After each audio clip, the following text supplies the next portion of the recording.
no passive. Una sa lahat, magnanakaw, sumalakay sa Caloocan. Pinasok ng salarin ng target na bahay at saka nanlimas ng gamit na akala mo nagsa-shopping. Pero nataranta ito nang biglang kumahol ang bantay na aso. Ang buong kwento at kinahinatnan ng krimen na yan, abangan dito sa Frontline Pilipinas Weekend.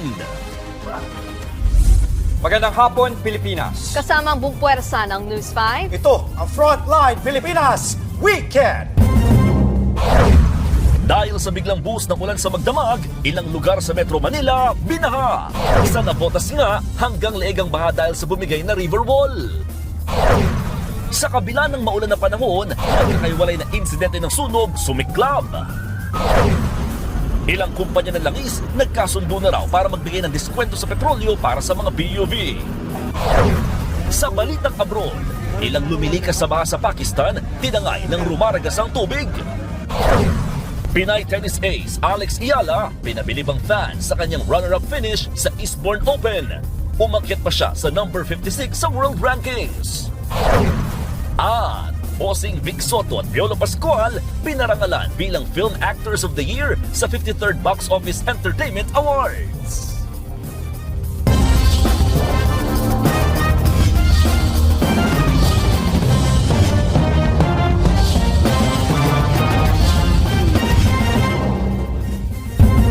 Nalubog sa baha ang ilang lugar sa Metro Manila matapos ang malakas na ulan.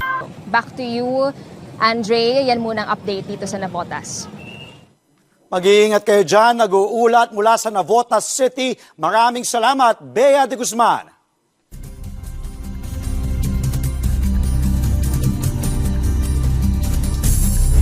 Sa ulat panahon, patuloy na binabantayan ng Pag-asa ang low-pressure area sa labas ng Philippine Area of Responsibility ng 4 na fuel company. Susunod, sa pool sa CCTV, lalaki sa Caloocan, nagnakaw ng mga relo na nagkakahalaga ng 11,000 piso. Lalaki sa Leyte, hinihinalang nalunod dahil sa kalasingan. Lahat ng yan sa pagbabalik ng Frontline Pilipinas Weekend.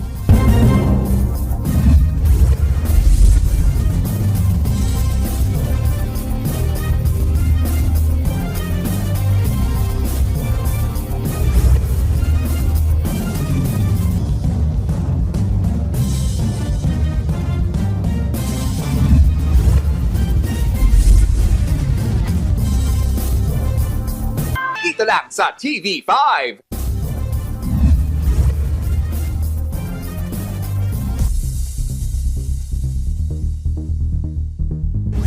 Pasintabi po dahil sensitibo ang susunod naming ibabalita ng mga tao.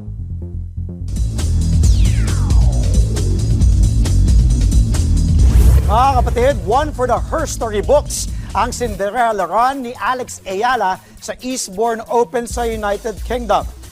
News 5.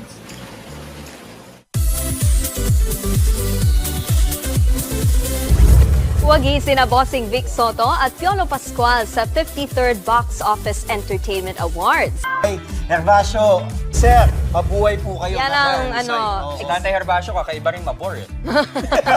sinisipag mag-aral. Ganda naman. Ako, bored ako, matutulog ako, tatay. Pero si tatay nag-aral. Naisipang mag-aral eh. Yan ang ano, talagang determination. Saludo tayo. Yun yung nakakahiya na ayaw mo na mag-aaral, ayaw mo na magbasa. Ito, Hindi, pero Oo. alam mo, 77. ang learning naman, hindi Oo. kailangan na sa eskwelahan lang. Life is a Tama, constant tama. process of learning. And you're Kaya never ngayon, too may natutunan old. ako sa'yo. Tatay tuloy, Kuya Jess.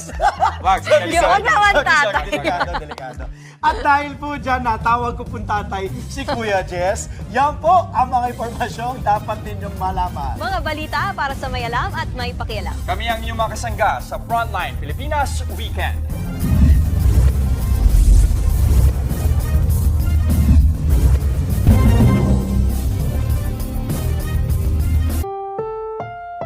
Ang susunod na programa ay rated SPG. Striktong patnubay at gabay ng magulang ang kailangan. Maaaring may masiselang tema, lengguwahe, karahasan, sexual, horror o droga na hindi angkop sa mga bata.